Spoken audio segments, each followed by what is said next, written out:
is a living museum where the past and present come together in a remarkable dance. And it is more than simply a nation. Egypt, which is well known around the world for its pyramids, pharaohs, and the magnificent Nile, is still transforming its rich historical legacy into a vital source of economic expansion and pride in the country. Egypt is a vibrant African country that is leveraging its historical heritage, tourism, the Suez Canal, agriculture, and a growing digital economy to drive its future. Let's start with tourism, which continues to be Egypt's most valuable economic driver.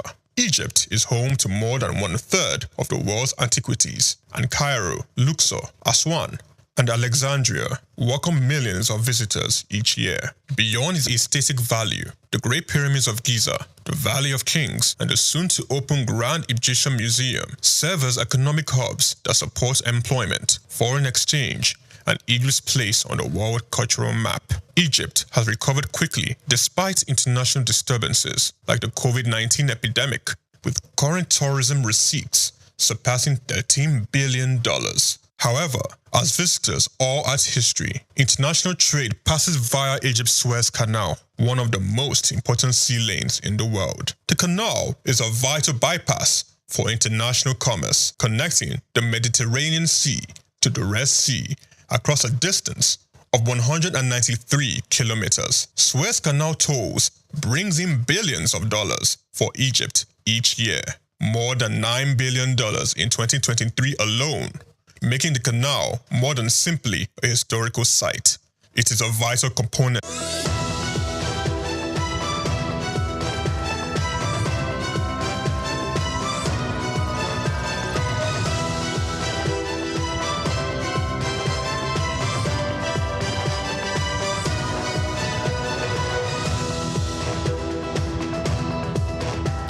Hello and welcome to Just Africa, where we explore people, ideas, and paths reshaping the African experience. Today is International Day of Friendship, and we are diving into a powerful and often overlooked force behind Africa's growth: friendship.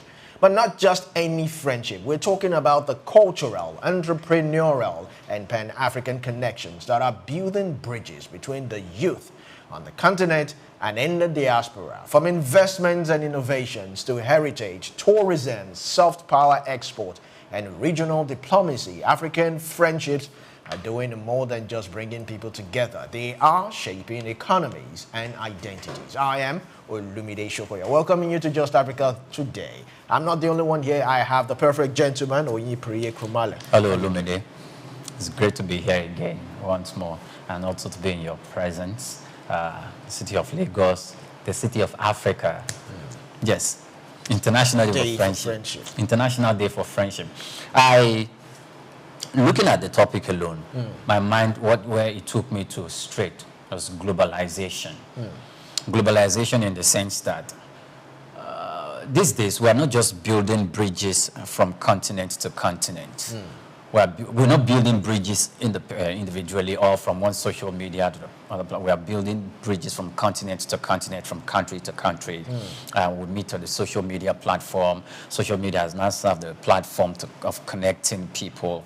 And I cannot begin to mention some of the things that has resulted, or some of the things that have happened because people met on social media, either on Twitter, known as, what's it called now, X at the moment, or Facebook, Instagram, or through other forms of conversation.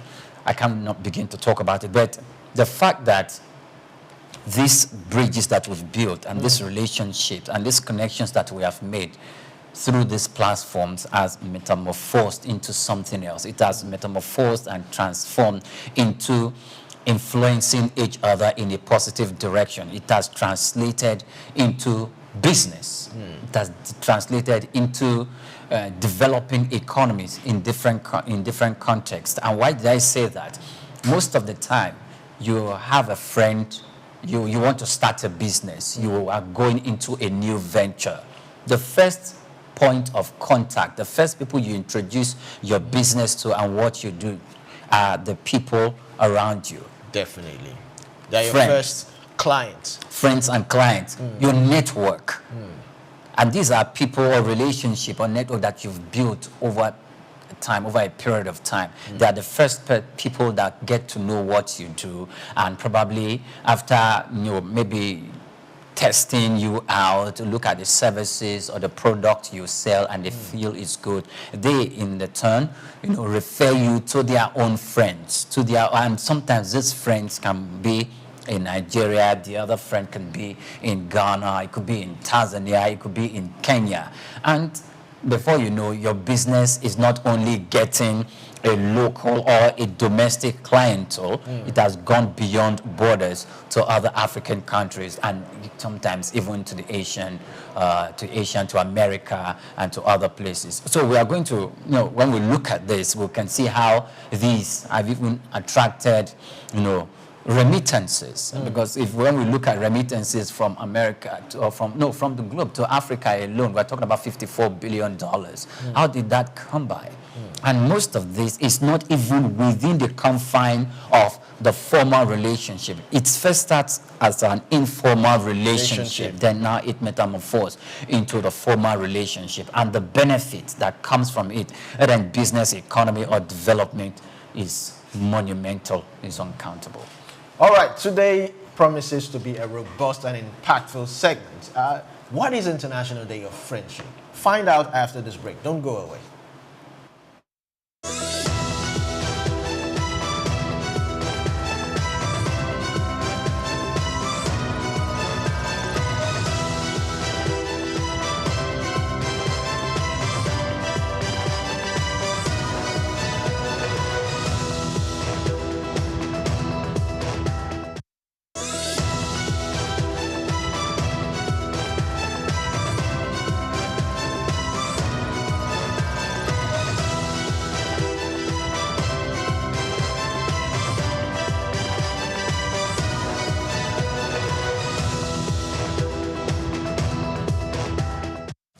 Welcome to Femi Walsh Limited, owners of Souk TV Lagos, Our Radio Lagos, Kaswa Radio Kano, and of course Emirates TV Abuja and Dubai.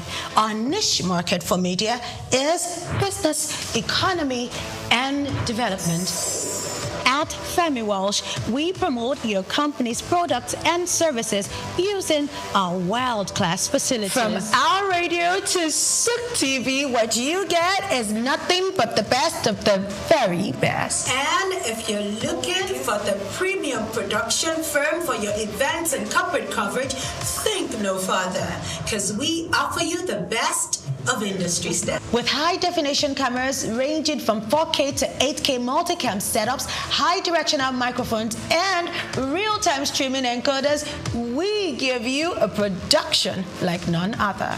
And if you're looking to produce podcasts, adverts, and documentaries, our team of experts will ensure that you convey your message clearly and professionally. Femi Walsh, Global Vision, Local Impact.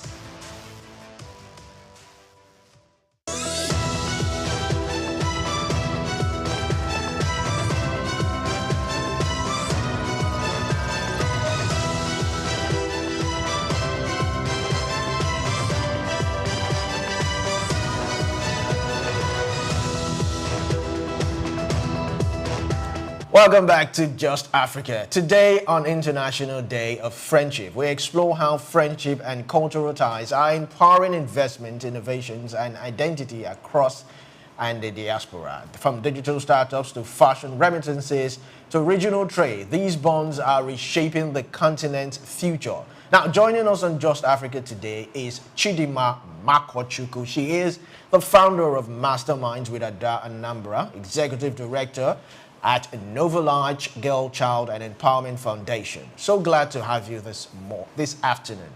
Thanks for having me. You're welcome.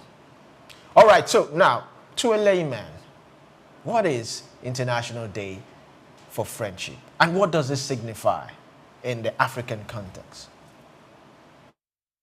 Yeah, so it's International Day of Friendship. It's all about an Africa and our communication relationship from decades ago till date with I will not call them white, but our brothers and sisters with the white skin, and some of our people have migrated from Africa to live there or born there. So it's a day we try to originate diaspora investment, cultural exchange, leveraging the friendship and the network to know where we are and what next, and to know what's possible to do. And thus far, it has been building powerful bridges between economies through cultural bonds. Thank you. All right. Okay, yeah, many thanks for joining us again, Chidima, and welcome to the program. So people always see the United Nations trying to link the world together, and sometimes things like International Day of Friendship, people look at it that, hey, what do I need it for? Do I need to celebrate my friends, or of what benefit is this day? So what am I expected to do with my friends in your own personal capacity? What do you think it should be used as? Friends all over the world should be doing, most especially within the continent of Africa. Okay. One thing I always say that trust is the currency of investment, right? Thus far, we have seen using instance of a heritage tourism. For example, in Ghana, they have a Afro Shelley, the Cape Town Jazz Festival. These are some of the things we are doing, more like a cultural exchange, that the people, foreigners or visitors, come in to see what we are doing. And at the end of the day, they came for culture, right? But they are living with business connections, they are living with investing.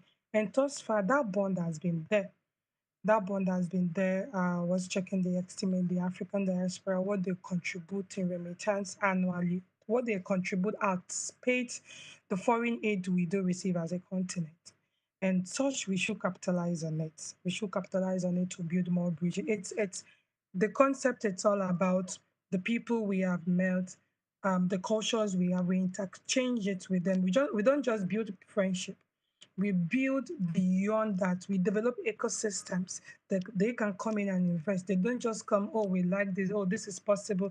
No, they take um, our resources, or we use our raw materials, process it here, and take it out as processed materials for them. So friendship opens up the channel of them knowing what we are doing, they investing in us, them going beyond, hey, this is different. Let's check what is going on there. No, it's about leveraging on the friendship to create an economy that will help Africa and Africans as a whole. All right. So, talking about culture, how would you say culture has helped shape or reshape the way people interact? I mean, across borders. And can you share an example of a business or a creative project, born out of just friendship? Let's say Africa and our youths. One thing about us is we are not waiting for borders to open. We are building our own cross-border ecosystem. To be sincere, say an example with Flutterwave, founded by a Nigerian. And if you check most of the supporters, investors in Silicon Valley, it's African diaspora, right? These are some of the things. Andela too. Andela started in Lagos, but tapped diaspora tech talent across US. Now they are in Europe. They are training thousands of developers. Even the creative industry is not left behind. Nigeria filmmakers are collaborating with people beyond Africa, America, producers. If you go into fashion, a lot of stuff is going on. We are having this concept of our cultural bond, turning it into capital flows with, and I think it's coming more from the creative industry and the private sector, which is good for all of us. So these are some of the things we can say that are there. There are people are capitalizing or to expose Africa and build their economy. And I remember this concept, the Africa No Filter, that brings storytellers from Lagos, Nairobi, and even Johannesburg, reshaping African narrative globally. And these collaborations are not just creative to be like It's not just they are doing it because no, indirectly and directly, these are economic infrastructure that are born from cultural friendships. Even that the jazz festival in Johannesburg. People come in annually, they come for it. Now, at the end of the day, they are building connections and taking what do we invest in? Do we invest in? Oh, do you have? I remember a friend that was in something. There was a project in Ghana. People were coming outside African continent because they felt like, oh, we went to Afro in Ghana and we see that they have land space for real estate. How do we venture? They came for a program, but from there they were able to itemize the friendship they built. They were able to see possible ways to invest. So some of our cultural exchanges indirectly bring in connection that build up our ecosystem and make it to be favorable infrastructure wise to enable economy to reach, I always say, the trillion potential economy as a continent. Thank you. All right. So, still on culture, we can't talk about culture without talking about language because it's connected. So, do you see language as a barrier, and how can we navigate beyond language? Sorry, come again. I said, when we talk about culture, we cannot overlook the fact of language as a barrier. I mean, even in Nigeria, we have different types of language. So across borders again, do you see language as a barrier? Is it a barrier, or how are people navigating across border via language? Yeah, I'll put it in two ways, right? The fact that we have English as a, I will not call it, it's like a major language for us in Nigeria. It has helped a lot of people, even people navigate beyond English. People navigate more with English and add pigeons to it. It's a barrier, but I think the world is developing and the digital space is expanding. So it's the barrier. Let's give it like 30% barrier. The 70% are good to communicate and venture into our market with pidgin, with English, Queen, whatever. People are able to grab.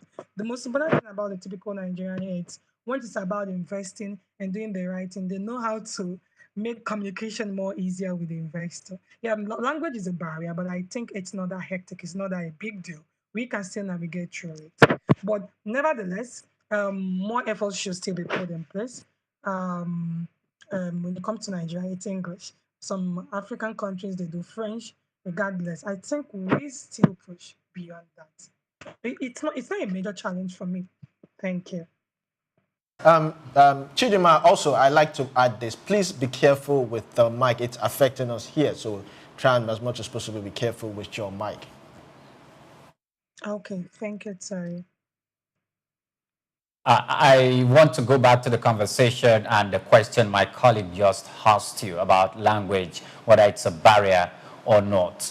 The reason why I'm asking that is because English, Nigeria has more than 250 ethnic tribes, and because when the British was colonizing Africa or Nigeria and specifically, they felt there needs to be a common language that these diverse people need to communicate with. So they made English the general language. And of course, you go to school today, we learn English. Most of the time, the Yoruba language seems to be fading out. The Ibibio language, the Izon or Ijo language, the Urobo language, they seem to be fading out. And it's a barrier because what most people think is a barrier because we are losing it. However, it has helped us to establish a great way of communication and a bond, an alliance, to form alliance globally through friendship or by way of diplomatic relations with other countries.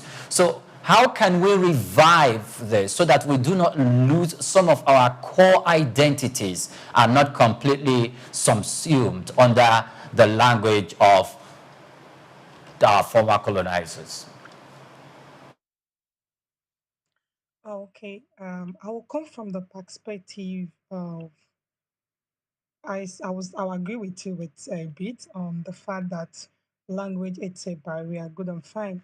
But I think our shared African identity is one of the most valuable exports we have, right? And some people are able to identify, oh, this is Nigeria. The Yorubas, if I want to reach out to them, I can maybe they get a translator or the rest. But from where I want to come in, it's some of these things we see as barrier is actually one of the things that are projecting us. Look at Afrobeat now. You have artists from the Yoruba um, indigenous side, from Igbo, from Hausa, but see what they are doing. Afrobeat now is like a global commercial product in the whole world. Yeah. Some of them you have a bit of Yoruba. So it's about our identity and building on it, capitalizing on it. Once we project it as a very commercial product, the whole world, they don't have any other option than to try to know what we are doing, learn it, or even get people that will help them. Now you see Burna Boy, you see Thames filling up OFO2, interacting or partnering with international artists. So these are some of our soft powers and business of culture that we did not change. They did not change who they are. They still include their languages in their songs. I'm coming from that perspective, and they are doing very very well. So I feel like when we consciously brand and export our culture, um, we turn identity into economic influence. That's my belief because culture is not just who we are; it's what the world is buying, and that's our currency. So the continent out there have a lot to take from Africa, and some of them at first language might be a barrier, but because they know what they're going to get, they do and take every step to make sure that doesn't be a challenge to them because they know that they are going to have greater feedback or profit or transformation or gooder things beyond the language barrier. So they try to settle it. Example with the Dirty Christmas last year in Lagos, you saw what happened, the IGR, billions of IGR generated because people there was inflow of people. It's a Yoruba land, right?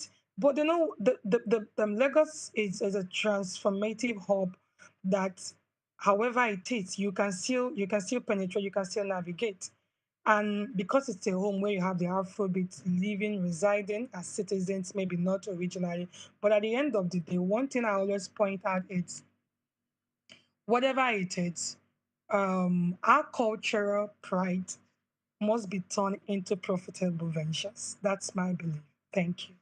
All right, our cultural right or ties, things that makes us stand out must be, made profitable to us. Now, let me take you to Ghana. Now, Ghana had an initiative. I think they had two initiatives where they are trying to attract Ghanaians in the diaspora back to their country to establish some form of connection, not to forget our home, and to also bring in their friends from abroad, from the West, to, make them come to Ghana and take a very good look at the environment, to make the environment or sell the country in a way that will be appealing to their friends abroad to also invest. And as a result of that, they did what is called the Ghanaians Year of Return and the Beyond the Return initiative, which attracted over $3 billion to Ghana. So I know that when we come to Nigeria, the Calabar Carnival attracts lots of people. You just mentioned the Dirty December that took place in Lagos. So let's begin to consider other festivals that we can use as Africans, whether in Ghana, in Tanzania, in Kenya, or in South Africa, that can serve as a veritable instrument to attract foreigners to come and invest in our climb, so that it can complement the effort of our government investment plan to provide a platform of creating jobs and development for our countries in the continent of Africa. Okay, yeah. I think we have such festival. Do you know, what's the name again? The Afro Shella in Ghana. I don't think for Nigeria we have that stronger brand that is handling something like Chidima Makochuku, I guess the network is really bad, though we do apologize for that. Yes. But, you know, I even wanted to ask her some really good questions, like what specific cities would she regard as friendship hubs? I know the answer might be Nigeria. I mean, everybody comes to Nigeria, especially during the dirty December frenzy and all that. But, I mean, apart from Nigeria, which other countries? I know South Africa, I know Johannesburg, Tanzania, yes. Kenya itself. Kenya. A bad place. And so, you know, when you mention Nigeria, I know one thing comes to mind. You know, Lagos is the first option. Yes. Lagos is, so even the dirty December that she actually referenced was made in Lagos. Accounts to billions of naira. So if we have not just Lagos, let's say people coming into Nigeria to spend in December. I don't know why they call it dirty December anyway, because I don't like the word dirty. But well, it brought in lots of money, no matter how dirty it was. So, but can we have something that will reflect that in Kano State? What about Rivers State? Can we have something that will reflect that? Can we have something that will reflect that in Warri, in Delta State? Something that will reflect that nature in Edo State, or when we even go to Kebbi State, whether it's during the salad period or the December time. I think we're seeing more of that. I know in Calabar, the Calabar Festival, it's a big thing. It's gone international. I know Ojude Oba also in Ogun State. It's going. We need more. We need more. We need more. I think we could also have the New Yam Festival from the southeastern part of the country. Yes, this Yemoja River. I think there's a festival around that too. Then the wrestling done in the north. Okay, that it was called Dambe, or it's called Dambe. Yes, I think we could have that. Also, the fishing contest. I think in the north. The Agungun Festival. Thank you. We can have more of that. So, and these are ways that friendship can actually, you know, turn into business. Because, I mean, if you look at Dirty December, people come from different places and they reconnect. Nigerians reconnect. Nigerians in the diaspora, maybe in London, in Canada, they all converge in Lagos with other people, not just Nigerians, other people from different countries. They all converge together. They form this friendship, and which spirals into business. There are so many friendships that I've had that have, you know, transformed into business and all that. So I think culture, that's why, you know, culture, you know, goes a long way in strengthening these friendships. Okay, so that's okay. First of all, the Ghanaian initiative I mentioned, where it was a year of return and beyond return, and that alone, you know, brought about $3 billion to Ghana. So now I was beginning to think, $3 billion, okay, and those are just two festivals which can serve as a veritable platform for friendship, from cross-continental friendship to also be established. And we are also talking about friendship where individuals in the government of Ghana, individual in the government of South Africa, when we're talking about within African countries, including Nigeria and Tanzania, or if we go outside the continent from Europe and beyond, could come and use those platforms to bring them in. Now, culture-wise, fashion, we can see one of the core identity of Africa that we tend to export through this friendship is the way we attire ourselves. Yes. Yeah. And I don't want to really go into that deeply because of the way we are currently attired. It may not actually really explain where I'm going to. But we could see that the African fabric, the way the African attire themselves, you see most of them outside the continent. They dress that way, most especially in Europe. And because it has become, they now give it a contemporary face look with the way they dress and attire themselves, to the extent that even the Western dresses is now being brought together with the African, the way they attire themselves, and both are going hand in glove. And that in itself seems to sell the way the Africans dress themselves, and those in diaspora now buys. Now, I think we should go beyond those and we'll come to marriage.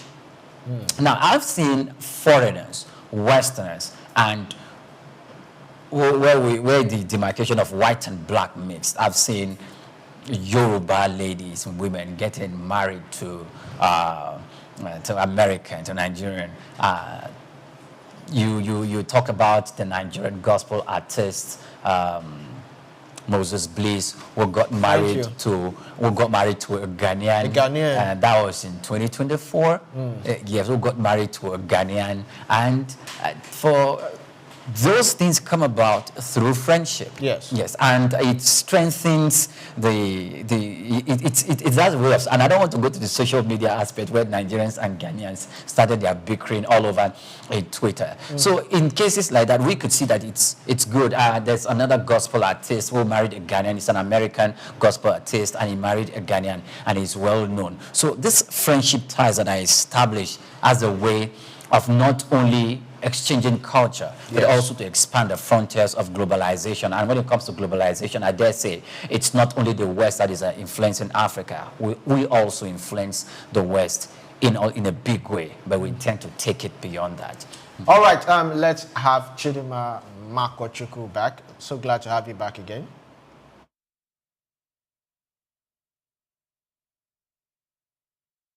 Can you unmute your mic, please?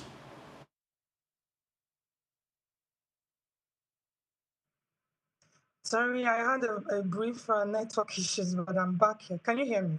Yes, I can hear you. I can hear you loud and clear.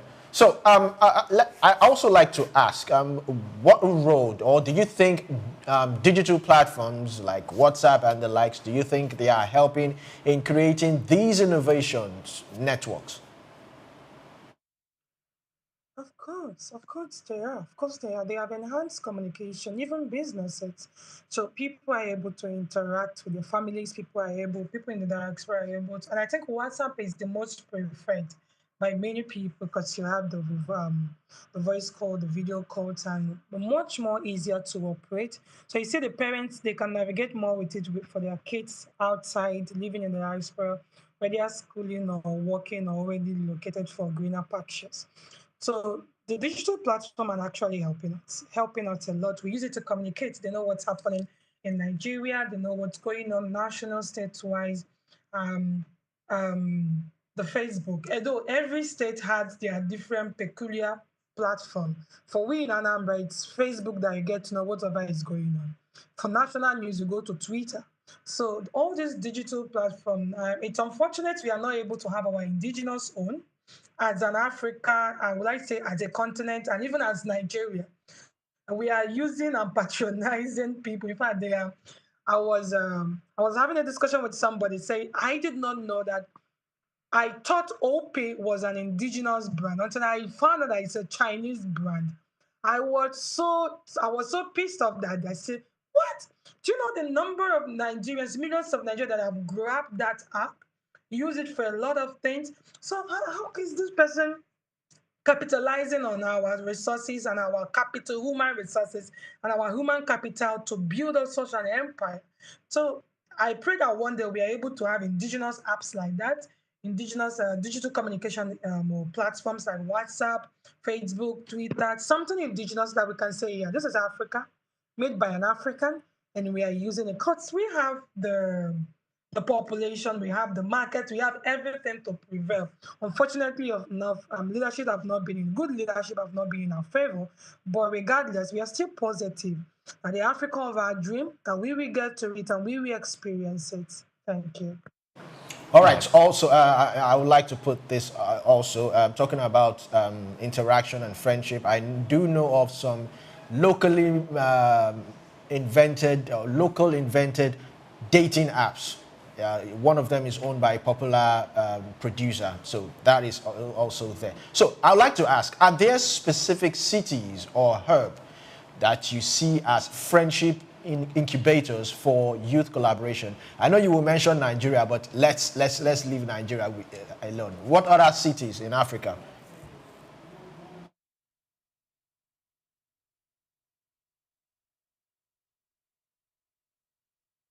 Shima, can you unmute your mic, please? Platforms that are indigenous, right? Cities, which other cities would you say are friendship incubators apart from Nigeria? Oh, I think Kenya. Kenya is doing a lot, and I think Johannesburg, South Africa, they are good. They are doing a lot. If you come to West Africa, you should also bring in Ghana. Ghana is also trying. Before I went off, I was talking about the Afro Chella, that event that they hold annually. It brings a lot of foreigners. And Nigeria, we have not been able to get to that point. But I saw what Dating December did in Lagos. Maybe we should capitalize on it and bring up something that can give us the likes of Afrochella, the Jazz Festival in Johannesburg that can bring massive. So it's still possible. We are not there, but we are taking the right step as a continent. Okay, thank you very much, Chidima. Now, I would like us to focus on an area where there's been a lot of tantrums that have been thrown up.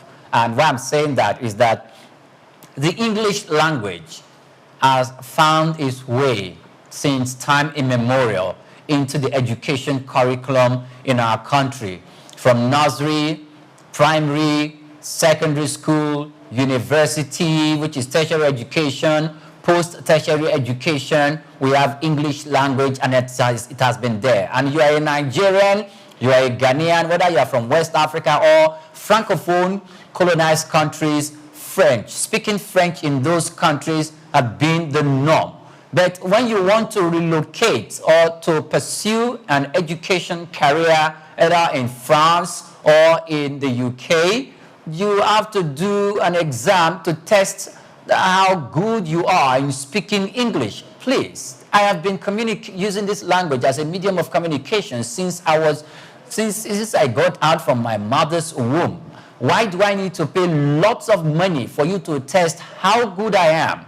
It's as if the West have been using this as another form of IGR into to making money and bleeding Africans, their friends, Africans. So can you speak to this, please? And how do you think we can bring a stop to this?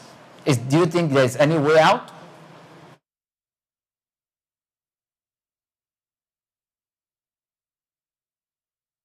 Unmute your device, please. Okay, can you hear me?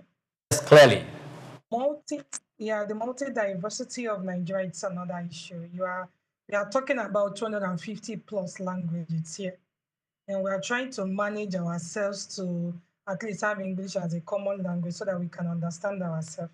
Even with that notion of having English as a common language to understand ourselves, we are still not understanding ourselves that much, to be honest with you. So I think it's a policy stuff. Having good leadership that can bring up policies that can help us. But regardless, language will still be a barrier. But with time, we will handle it and see how we navigate. We've been navigating small, and see how things can change with leaders and bringing up good policies that will help us handle the situation. All right, thank you very much. I know we've discussed this, but let me just put it out there also. How do you see fashion, art, and music acting as the new currency, as a currency rather, in this new business of culture? You mean fashion? Fashion, art, how do you see it as a currency in this new business of culture?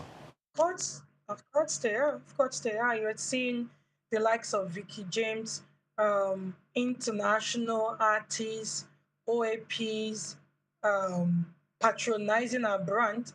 She's projecting Nigeria. You have Prudent Gabriel, you have Madeline Bose, you have many of them are indigenous fashion designers. And there is one thing about Nigeria as a country. It looks like when it comes to Africa, we are the leading. It's not like it looks like. So let's give that credit to Nigeria. We are the leading when it comes to designing and bringing up inspiration, creative inspiration in the fashion world. So and we have our people that have been there just for us to support them, encourage younger ones to still come up and do more. And I believe it's a great currency. And I mentioned Afrobeat too. Afrobeat is another currency that we are selling to the world, and it's a commercial product that the world cannot say they don't want to buy. They must buy it because it's selling in a bigger way. You see some of the artists trying to blend with ours, have a collabo or remix of their songs with a tune of Africa. Whether Yoruba, Igbo, French, African intonations, just to make their music sellable. And if you go into what we even our resources, our natural resources, you see many of them. These are all our currencies. Many of them coming in to take our lithium, our raw materials, our minerals, to use it to process because we have it in great abundance.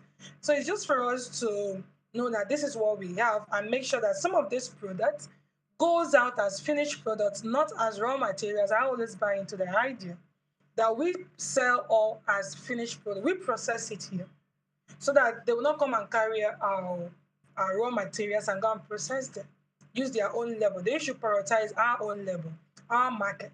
By then we empower people. By then we create an employment. We do a lot for our people.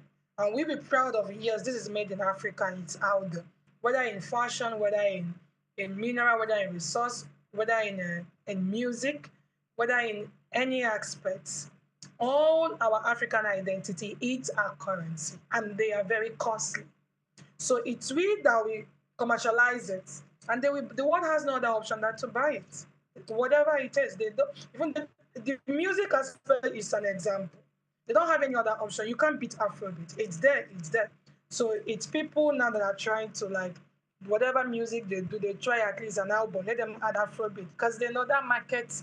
They want to meet billions of people, right? It's a great market to penetrate in. Thank you. All right, thank you very much, Chidima Makochuku. It's been an impactful and thoughtful discussion with you. We do hope to hear from you again.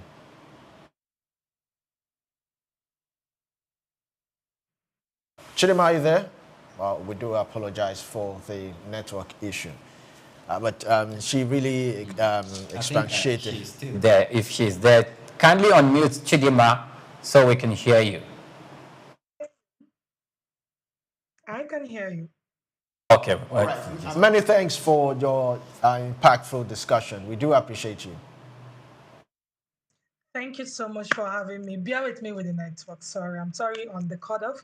Thank you so much. And I pray that all Nigerians, other Africans, wherever they are, they try to build up a friendship that will correspond with building digital bridges, building our ecosystem, and at the end of the day, putting up infrastructures that generations to come will be glad that we're able to develop the Africa of our dream and a continent we all will be proud of. Thank you very much for having me. Thank you very much. Powerful thoughts there.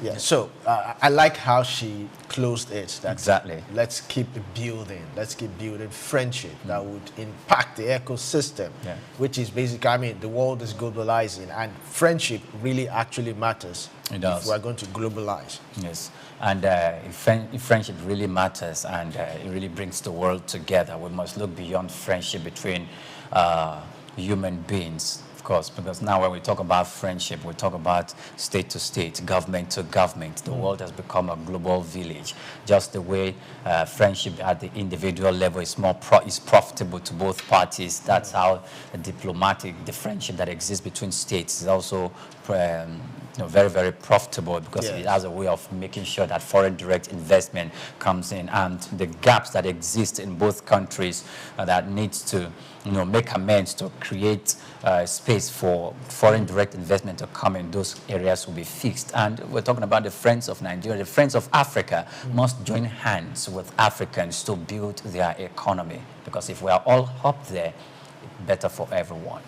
Yes, friendships like Nigeria and China, friendships like Nigeria and United States. Should not be lopsided, though. Okay. It should be level. It should be level. It should be a level playing ground. We'll go on a short break now, and when we come back, we continue. It is Just Africa. Stay tuned.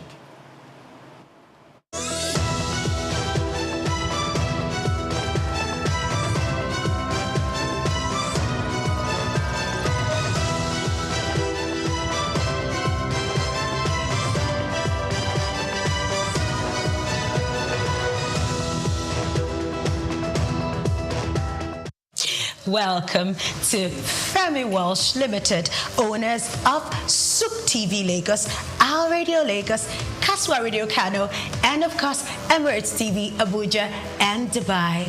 Our niche market for media is business, economy, and development.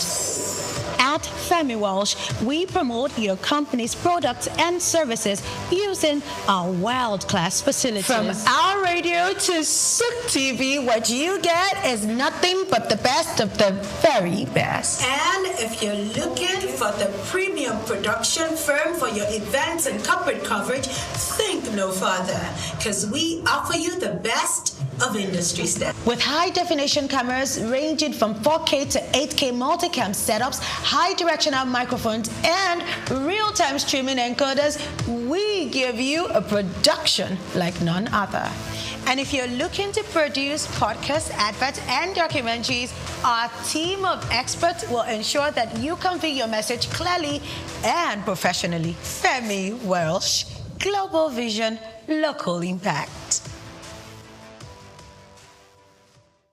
On the 19th of August 2025, Paris will come alive with the prestigious People's Choice Governors Awards taking place at the Gauche Hotel, Paris. The prestigious People's Choice Governors Awards is designed to celebrate governors who have contributed immensely to their states in different countries across the world. If you are a governor who's gone above and beyond to deliver transformative projects in your state and country, then this award is for you. To partake of the Governor's Excellence Awards this year taking place in Paris, all you have to do is send an email to soupnexus.com with the words, "I accept," and we will get right back to you.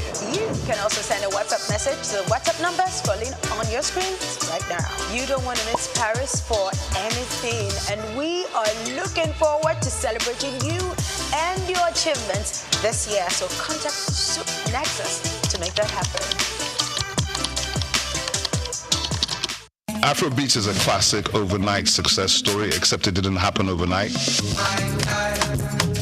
I'm happy to be here. One of the key things about the Omniverse is that it's designed to go beyond an event and designed to be fully something that people can engage beyond the summit.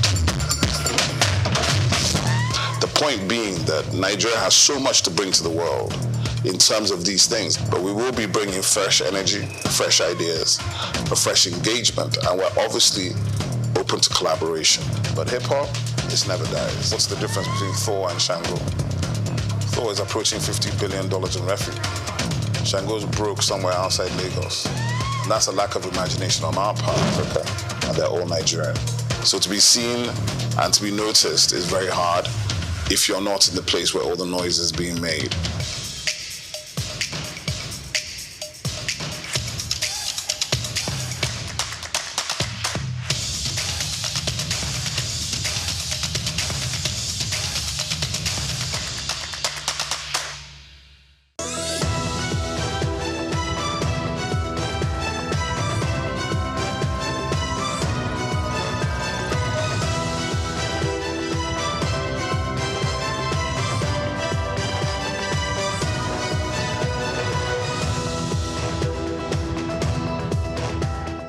Over the past 10 years, we've seen that the impact of many lawmakers have been underrated. If you are playing a pivotal role in enacting laws and shaping policies for your community, society, or nation, then this is for you. The People's Choice Legislative Excellence Award celebrates the individual achievement of lawmakers who have worked tirelessly to enhance the lives of their constituents and contribute positively to their entire well-being. Now, if you're wondering where this will be taking place, it will be taking place at Radisson Blu Dubai Creek on the 25th of September 2025. To take part in this award, all you have to do is send an email to soupnexus.com or send a message to the WhatsApp number scrolling on your screen. We want to see you at Radisson Blu Dubai Creek. Wouldn't you rather be there?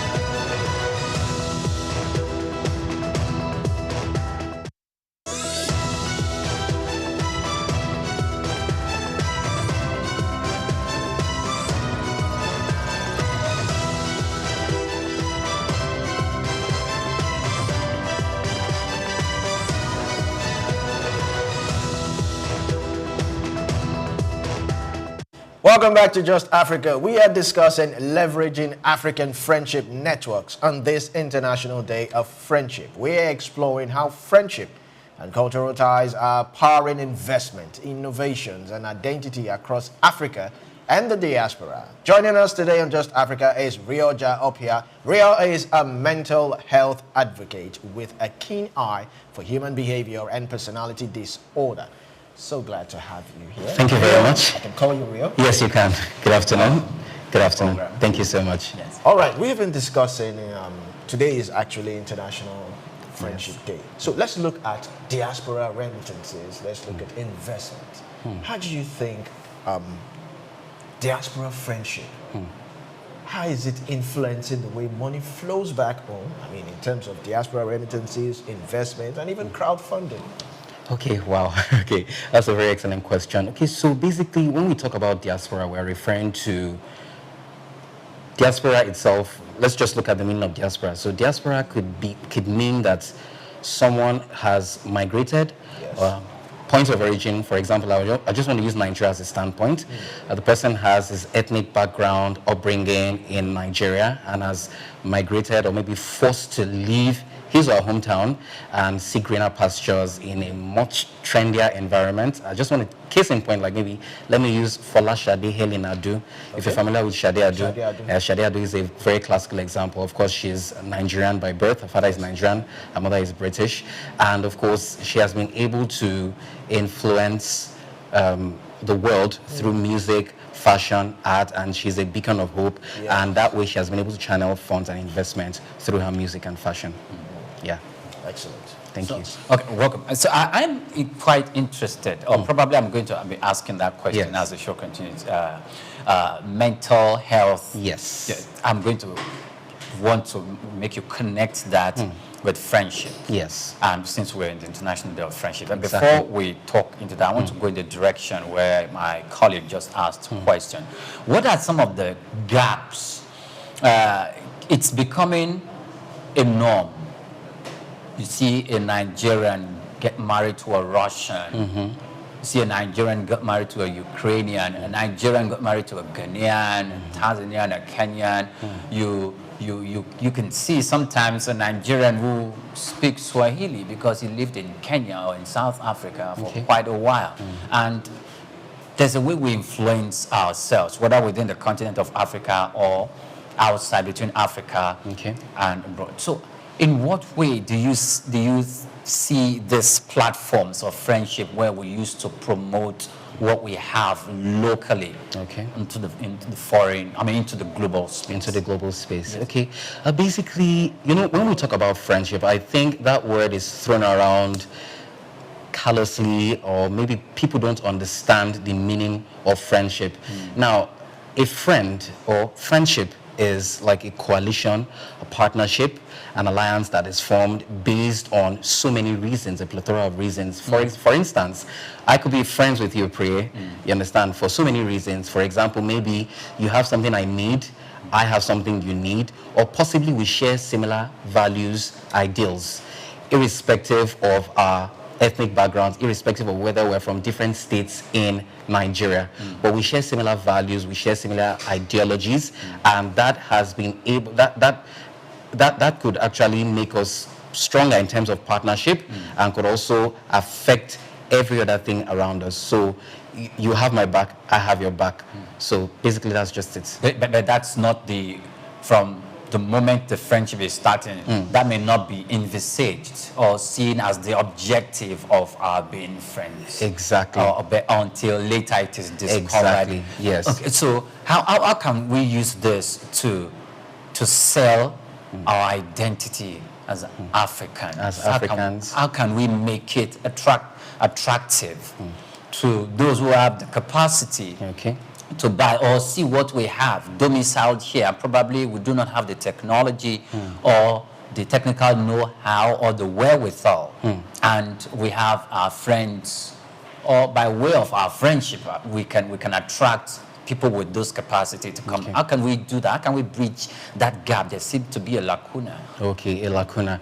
Okay, I think basically because you know, if we are to use Nigeria as a perspective or as a standpoint, you know, it's common knowledge that Nigeria is basically not a producing country. It's more of a consuming country.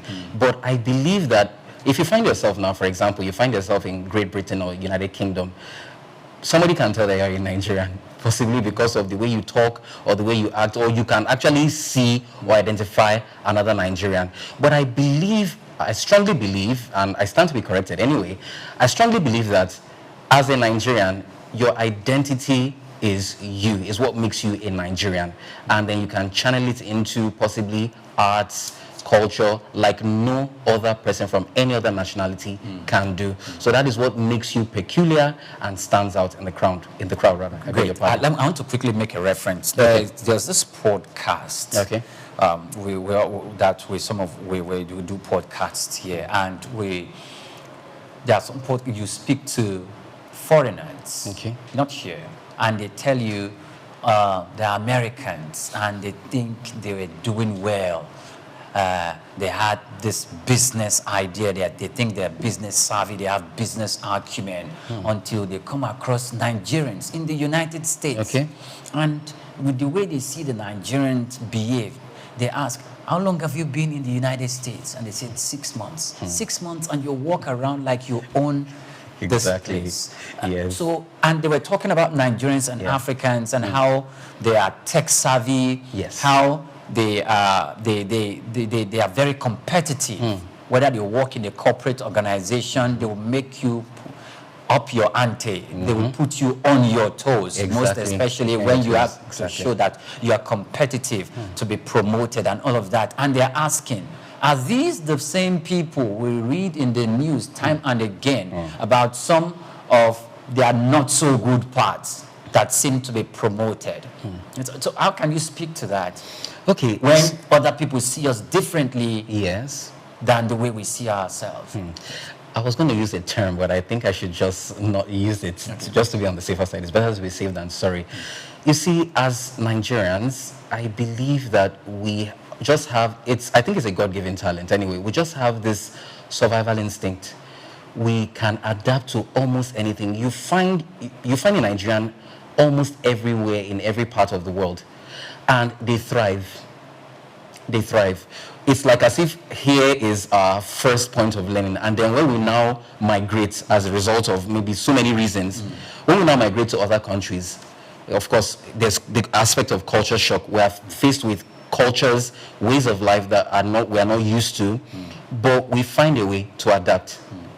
It's just a God-given talent. I don't know where it comes from. I don't know where it stems from, but you find that if you can survive in Nigeria, I strongly believe, once again, and I stand to be corrected, if you are Nigerian, if you grew up in Nigeria and you move to another country, you would find a way to survive. You find a way to adapt. So I don't know, it's just something that is inexplainable. It's something that me myself, I can't explain. And it's something I know that if I find myself in another country, I will survive regardless of where I find myself in any part of the world. Okay. All right, thank you very much. Now, looking at friendship for youth and development, how do you think friendships among African youth can be used as a tool of peace building or conflict resolution? Wow. Okay. So I first want to ask you, this is just a rhetorical question anyway, but feel free to answer the question. So what does friendship mean to you? I just want to know. What does it mean to you? Looking out for one another. Looking out for one another. It's quite sad because as a mental health enthusiast, I come in contact with clients who do not understand the concept of friendship. Some people throw that word, like I said earlier, some people throw that word around carelessly and do not understand the potency or the vitality or the significance of the word friendship or friends.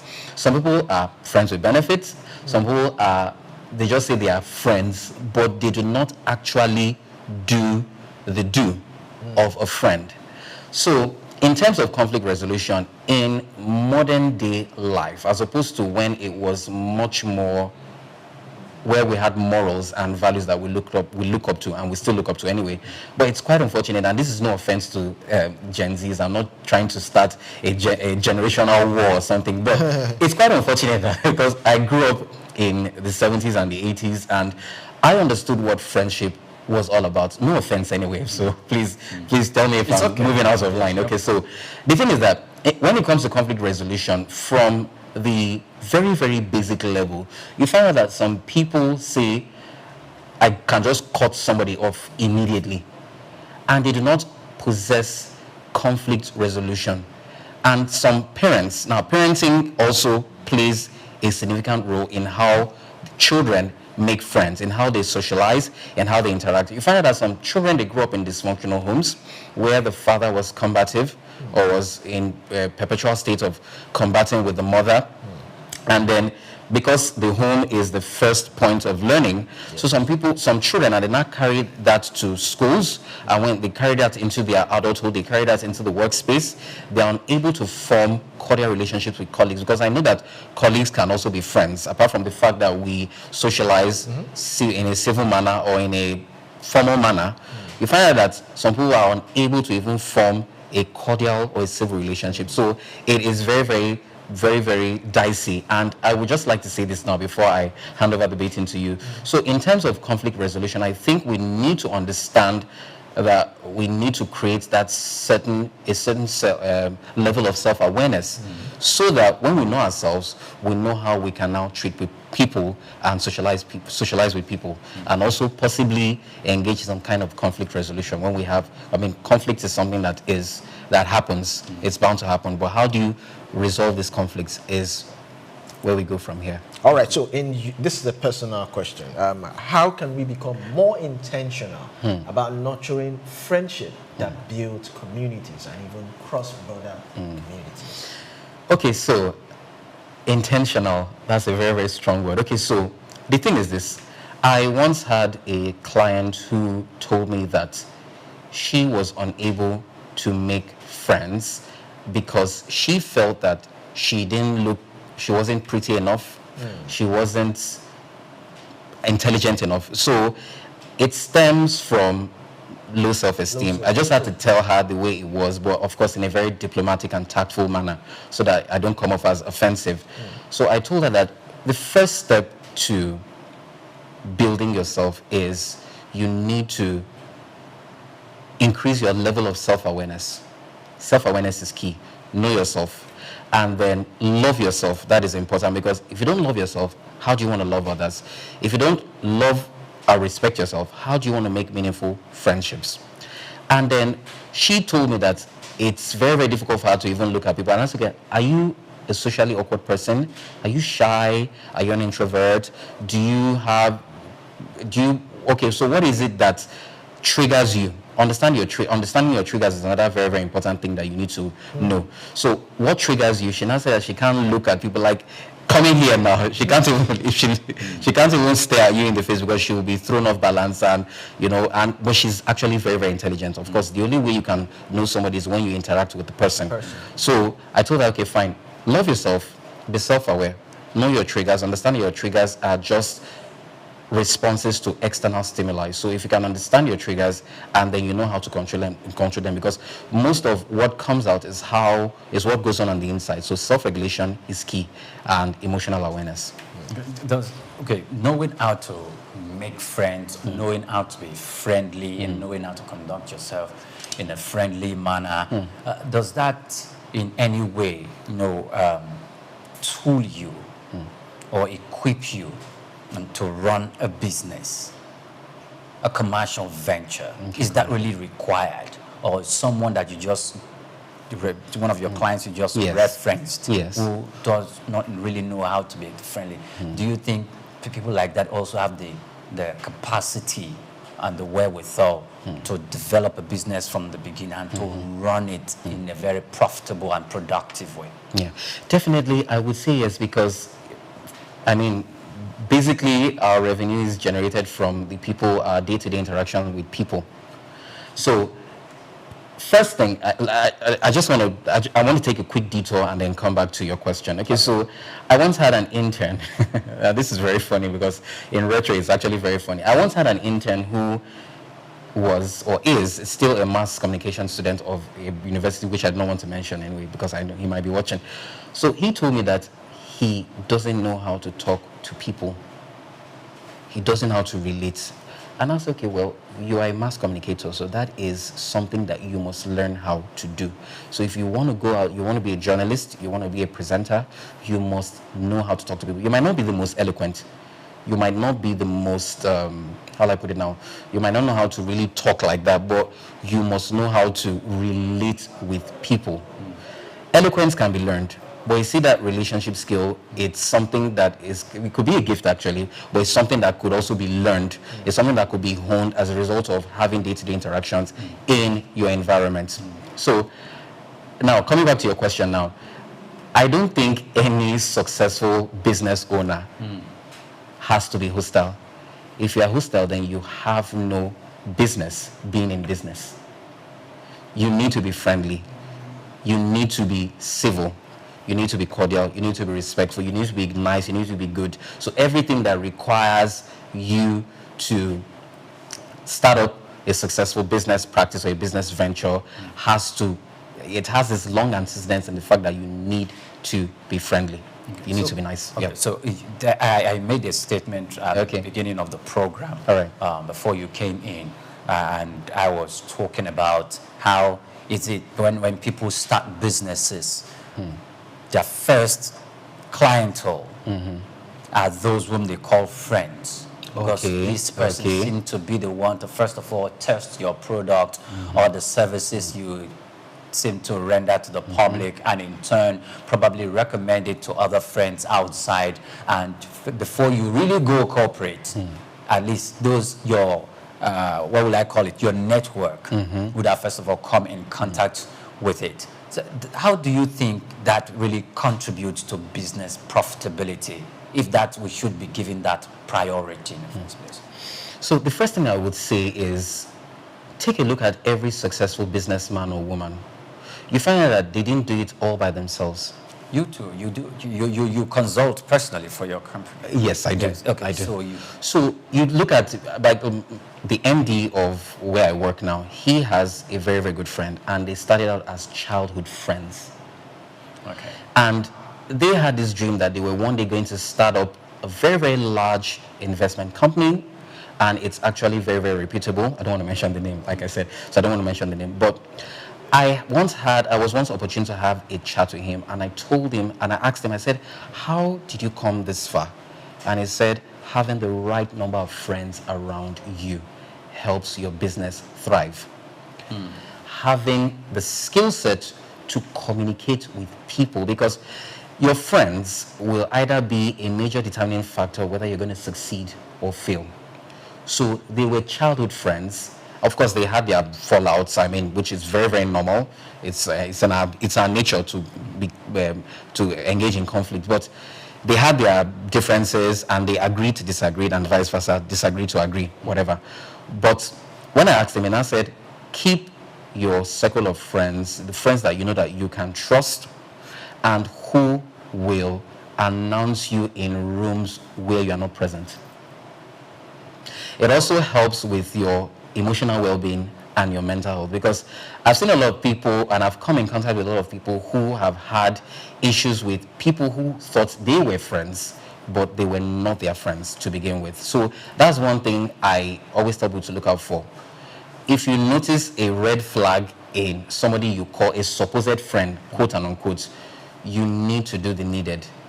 Is this person going to help me get to the next level? Or is this person deterring me from moving to the next level? So I think you should make that conscious decision that, okay, fine, I want to move to the next level. Do you want to continue with the friendship or not? Or do you just want to end the friendship? Because it's no crime for you to outgrow people. It's not a crime. You outgrow people, and then it's not because you hate them or you dislike them or you abhor them or you despise them, but it's just a normal human nature. We outgrow people, we outgrow environments, we outgrow places, and your body will tell yourself, or your intuition will tell yourself that I think I have outgrown this place, but I am really grateful for the skill set I've acquired over the number of years I've spent here, or the number of years I've spent in this friendship, but I think we need to move to the next level. What about bringing, if you can see some form of you are your friends and you seem to have made some significant progress, what about the responsibility as a friend to bring up your friend Okay. to that position. Okay. All right. What about that? Okay, Why that- just move on? Yes. So that's a very excellent question. And you want to know why? Because I want to look at the African environment as a standpoint now. Okay. There's something called the crab mentality. I don't know if you're familiar with that. Okay. So if you bring a bucket and you put crabs in the bucket, you find out that they're all in the bucket. But the thing is that the moment one crab begins to climb up, you find that other crabs begin to pull the other crab down. It's our mindset, the African mentality, and I don't know why. I don't know if it's obtainable like that in the Western world or in other parts of the world, but it's something I have come to notice and it's something I've experienced. You find out that we are like the crabs, the proverbial crabs in that proverbial bucket. You see somebody excelling. Instead of you reaching out to the person from a place of unbiasedness or maybe a place of you're not jealous or envious or something, ask the person, how did you do it? Ask from a place of not curiosity, but ask the person, okay, fine, how did you do this? Like I always ask my MD, how did you do it, sir? How did you achieve this level of wealth? And he always told me that, see, keep the right amount of friends around you, or the right friends around you and the right amount of friends. So you don't need to have 5,000 friends like we do on Facebook or maybe Instagram or whatever. Have the right amount of friends. And then friends, when you are excelling, please remember your days of beginning. Never despise your days of humble beginnings. Remember to also extend that ladder so that those your other friends can also attain the position you have attained. I've also seen friends excel at the same level. And I've also seen friends who excelled, they fell because it's normal to rise and fall. They fell, and the other friends who maintained this level of consistency on their way to success or their way to zenith or apogee, they still extended that ladder and drew up that friend because it's about reciprocity. I do for you, you do for me, with no ulterior motives and with nothing in return. Only you having my back, like you said, have my back, I have your back. So all right, that's what talking about friendship, earlier on you mentioned something like friends with benefit, and also that's I think I know where you're going to. looking for what you can benefit from this person. If I'm going to be this person's friend, maybe because he is wealthy, he has some connections and all that. And we also, I'm sure you've heard about this phrase, fake it till you make it. People post what or they want people to see. I call that toxic positivity because it's not ideal for you to fake it until you make it. My guy, if the thing not pure, just tell people how it be. All right. So that brings into my question now. Okay. What challenges do African youth of today face in forming authentic friendship, in today's digital age? Superficiality. The world has gone superficial. People think shallow. Unfortunately, I am betting dollars to donuts or kuli to naira that the amount of people listening to this particular program now are people that understand depth. Once you have a shallow mindset, things like this will bore you.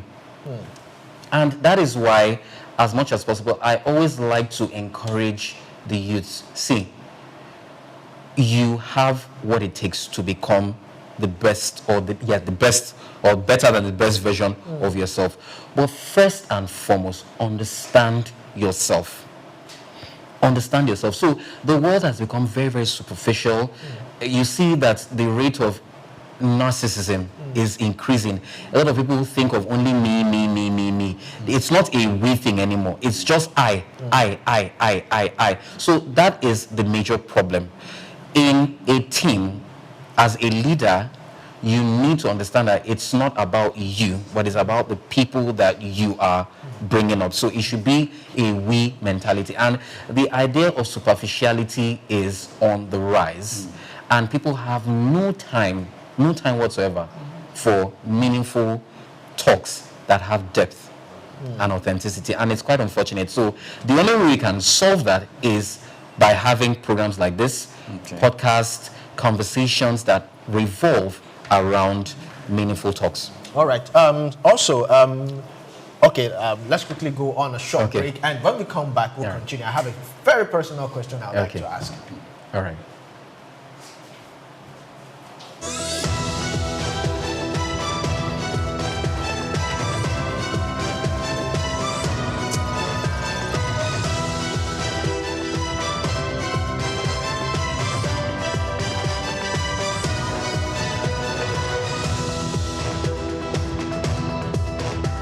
At the Africa Development Studies Center, ADSC, we are committed to driving sustainable growth and development across Africa through innovative training and research. Our mission, empowering leaders, policymakers, and professionals with the tools they need to create lasting change. With customized training, dynamic research programs, and study exchanges on leadership, management, and other critical development topics, ADSC offers a platform for exchanging cutting-edge ideas and global best practices. We provide comprehensive services in research and consultancy, capacity building and training, education programs, publishing and knowledge sharing. Our esteemed faculty, composed of seasoned experts and researchers, ensures a learning experience that is insightful and practical. We specialize in policy development, implementation strategies, and monitoring and evaluation. At ADSC, learning is engaging and enjoyable.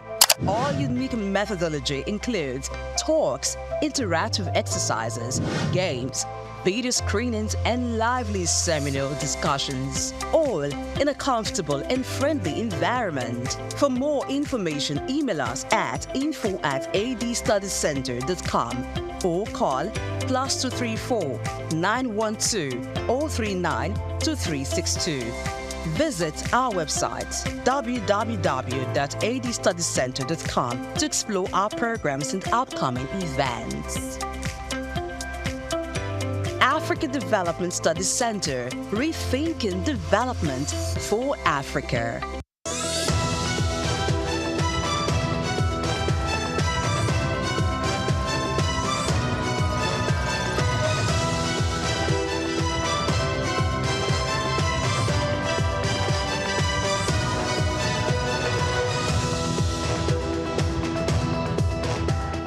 Welcome back to Just Africa. We're still discussing International Day of Friendship, and we have Rioja up here. So I was going to ask you this question. Now, there was a female artist that came on TikTok. Okay. She was crying, talking about she has about 50,000 followers. Yet none of them is buying her music or patronizing her music.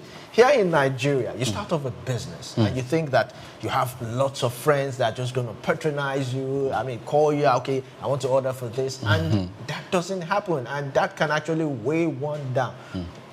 And it's a good thing you study psychology. So what do you think is the root cause? Okay, so first and foremost, social media has a wide variety of things that it can offer you. So if you think that the real world exists on social media, I'm sorry to say this, but you are living, possibly that person is living in a fool's paradise, no offense once again, or possibly the person is living in a bubble. Ground yourself in reality. Because these are people that, I understand that sometimes strangers can support you on social media, but the thing is that you can't meet everybody on social media. So these are people that are in that are scattered all over the world or the globe. So you can't meet everybody, and then the reason why that lady is experiencing some sort of a level of disappointment is because she has grounded reality. She has grounded herself in reality on social media and ignored the real world. William Shakespeare said something. He said, I'm trying to... All right, we'll go on a short break and we'll be right back.